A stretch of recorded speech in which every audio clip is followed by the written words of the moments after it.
क्या आपने देखी है दुनिया की ये 10 सबसे अजीबोगरीब झीलें? किसी का रंग अनोखा है तो कोई है जहरीली और जानलेवा। क्या आपने सुना है कभी इन अनोखी झीलों का नाम? अगर नहीं तो चलिए जानते हैं आज की इस वीडियो में कि कौन सी हैं ये अजीबोगरीब झीलें और कहाँ पर ये स्थित हैं, क्या है इनकी खासियत। तो वीडियो को एंड तक जरूर देखिएगा। नंबर 1, नाइट्रॉन झील, तंजानिया। यह झील अपनी अत्यधिक उच्च क्षारीय सामग्री और 60 डिग्री सेल्सियस तापमान के लिए जानी जाती है। इस झील का अत्यधिक तापमान और इसके क्षारीय पानी के कारण ही इस झील में कोई भी जीवित प्राणी प्रवेश नहीं कर सकता, क्योंकि इसके क्षारीय पानी में प्रवेश करते ही किसी भी प्राणी या फिर जानवर का शरीर भयानक कैल्सिफाइड मूर्तियों में बदल जाएगा।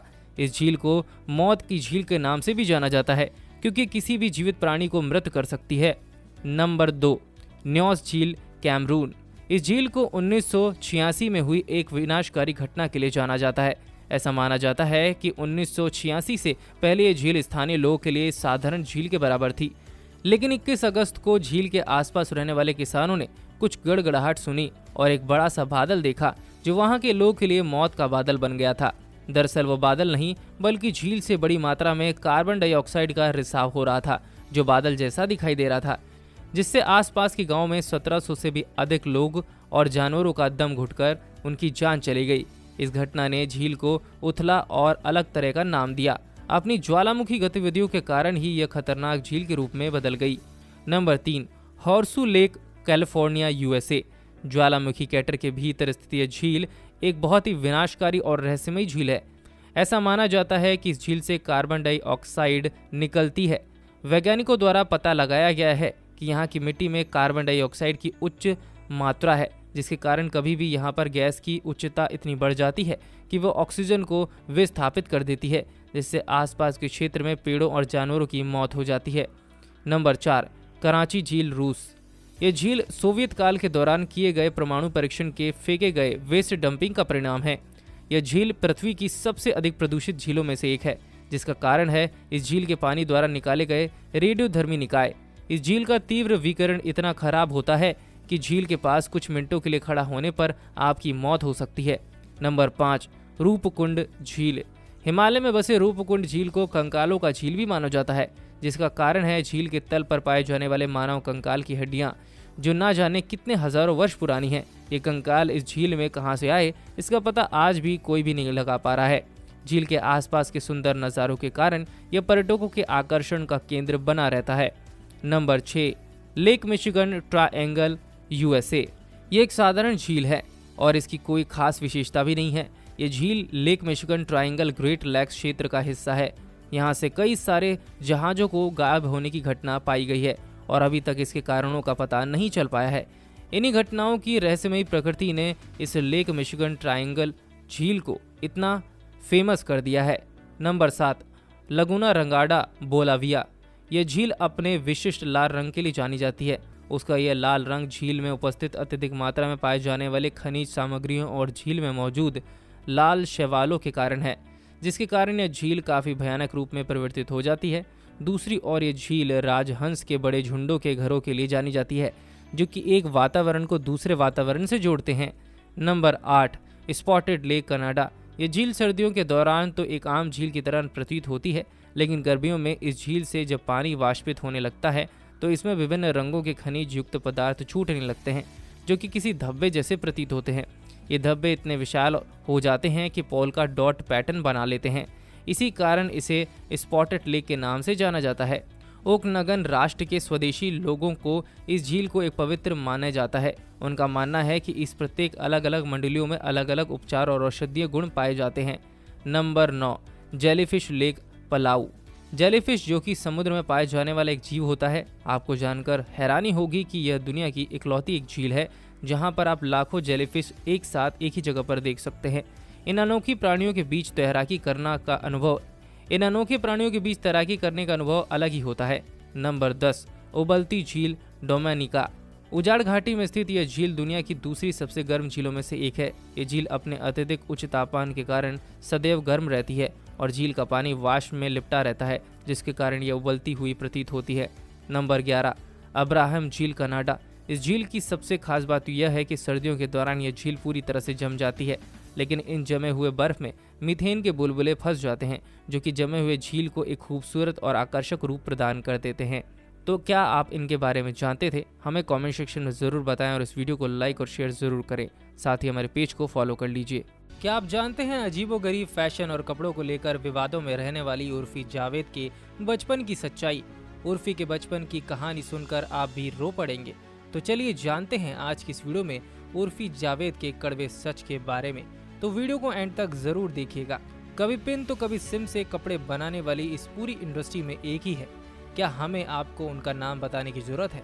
नहीं ना, बिल्कुल सही समझे आप। हम बात कर रहे हैं उर्फी जावेद की। किसी भी चीज के साथ एक्सपेरिमेंट करके अपने कपड़े तैयार करने वाली उर्फी जावेद आए दिन मुंबई के सड़कों पर अपने अतरंगी कपड़ों में घूमती नजर आ जाती हैं। उर्फी अपने इन कपड़ों के कारण इंटरनेट पर छाई रहती हैं, लेकिन इन्हीं कपड़ों की वजह से उर्फी को ज्यादातर ट्रोल का सामना करना पड़ता है। सोशल मीडिया से लेकर सड़कों तक लोगों के ताने सुनने पड़ते हैं।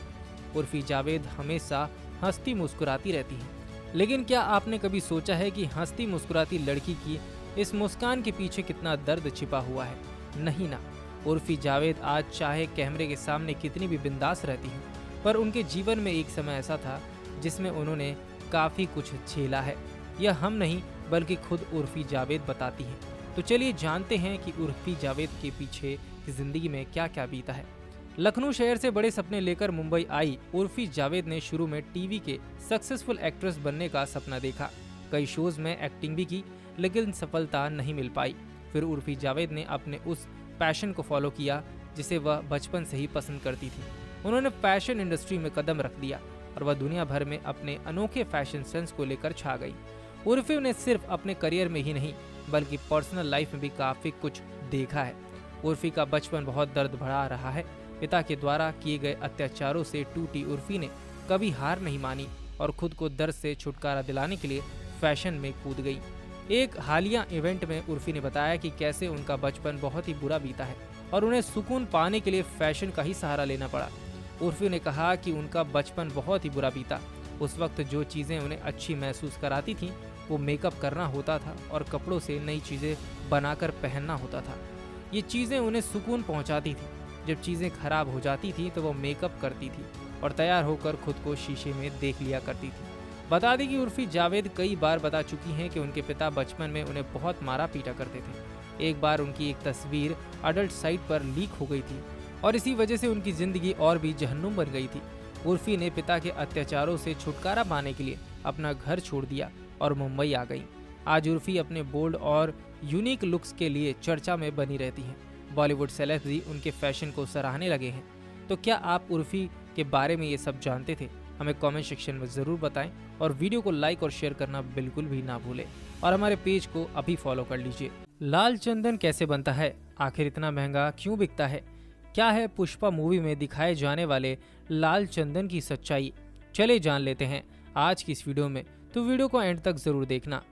अल्लू अर्जुन की मूवी पुष्पा द राइज के चर्चे हर जगह सुनने को मिल रहे हैं।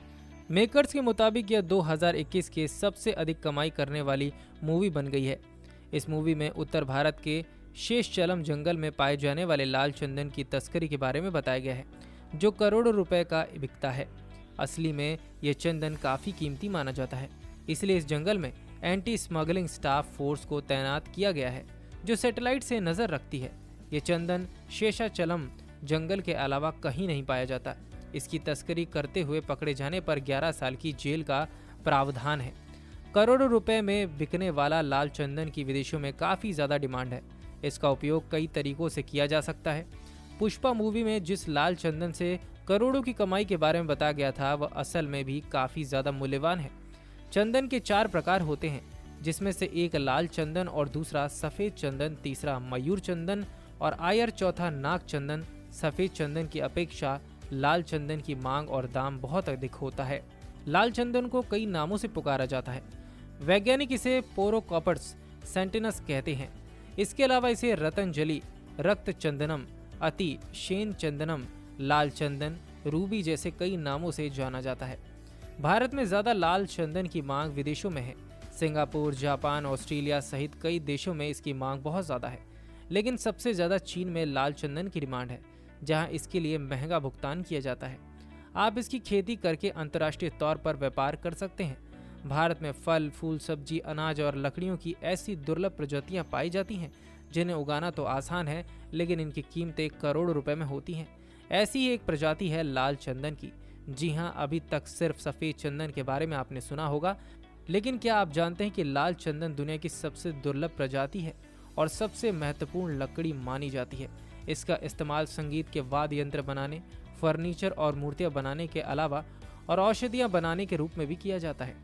लाल चंदन की मांग तो दुनिया भर में होती ही है, लेकिन इसका सबसे अच्छा उपयोग सिर्फ भारत में ही किया जाता है। लाल चंदन भी सफेद चंदन की तरह ही एक परजीवी पेड़ है जो दूसरे पेड़ों पौधों से पोषण लेता है। बात करें सिंचाई की तो सिर्फ 3 से 4 लीटर पानी में ही एक सप्ताह की सिंचाई का काम हो जाता है, क्योंकि लाल चंदन में ज्यादा पानी के इस्तेमाल से गलन की समस्या आ सकती है। कैसे करें खेती? इसकी खेती के लिए जल निकासी वाली बजरी, दोमट मिट्टी या फिर लाल मिट्टी सबसे बेहतर मानी जाती है। भारत के किसी भी इलाके में लाल चंदन की खेती की जा सकती है। लाल चंदन की खेती के लिए इसके पौधों को नर्सरी से खरीद कर लाया जा सकता है। इसकी खेती के लिए मई से जून तक का महीना सबसे अच्छा माना जाता है। सबसे पहले इसके खेत में 4 या 5 गहरी जुताई और पाटा लगाकर खेत को समतल कर लिया जाता है। जल निकासी की व्यवस्था करें और ज़्यादा जल भराव के कारण लाल चंदन के पेड़ गलकर खराब हो सकते हैं। लाल चंदन के पौधों को 10 फीट पर रोपाई कर देते हैं और हाथों हाथ हल्की सिंचाई का काम कर दिया जाता है। ध्यान रखना होता है कि हर 10 से 15 दिन में लाल चंदन के पौधों की सिंचाई की जाती है। हर साल अप्रैल मई के बीच पत्ता खाने वाली इल्ली का खतरा फसल पर बना रहता है, जिसकी रोकथाम के लिए नीम के जैविक कीटनाशक का छिड़काव किया जाता है। आम चंदन के मुकाबले लाल चंदन का पेड़ की लंबाई सिर्फ 9 मीटर तक ही सीमित रह जाती है, जिसकी त्रिकोणीय पत्तियां होती हैं। 10 से 15 साल के बाद पेड़ों की कटाई की जा सकती है। आप चाहे तो इन पेड़ों के बीच इतने सालों तक के कोई अन्य फसल भी उगा सकते हैं। बात करें निवेश की तो इतने साल की देखभाल में लाखों रुपए खर्च हो सकते हैं, लेकिन पेड़ों को बेचने के बाद करोड़ों की कमाई जरूर होगी। सरकार हर लाल चंदन की लकड़ी के दामों में वृद्धि करती है। एक बार लाल चंदन की रुपाई करने पर ये अगले दशक में 500 किलोग्राम तक लकड़ी दे देता है। लाल चंदन जैसी दुर्लभ प्रजाति के पेड़ों को बढ़ने में काफ़ी समय लग जाता है, लेकिन इसकी 1 टन लकड़ी से ही 20 से 40 लाख रुपए की कमाई आसानी से हो जाती है। पुष्पा मूवी में जिस लाल चंदन का जिक्र हुआ है उसमें कई आयुर्वेदिक गुण हैं और इसकी करोड़ों में मांग है। लाल चंदन की कीमत करोड़ों में आंकी जाती है। बता दें कि लाल चंदन को रक्त चंदन के नाम से भी जाना जाता है। इस पेड़ में तमिलनाडु, आंध्र प्रदेश में फैली शोषाचलम पहाड़ियों पर पाए जाते हैं। इस पहाड़ी का जिक्र पुष्पा मूवी में किया गया है। लाल चंदन का उपयोग कई शारीरिक समस्याओं को दूर करने में भी किया जाता है और इसके विशेष गुणों की वजह से ये बहुत ज़्यादा कीमती हो जाता है, जिसके दाम करोड़ों में चले जाते हैं। दोस्तों, वीडियो अच्छा लगा हो तो हमें कमेंट सेक्शन में कमेंट जरूर करें और इस वीडियो को लाइक ज़रूर करें। साथ ही हमारे पेज को फॉलो कर लीजिए।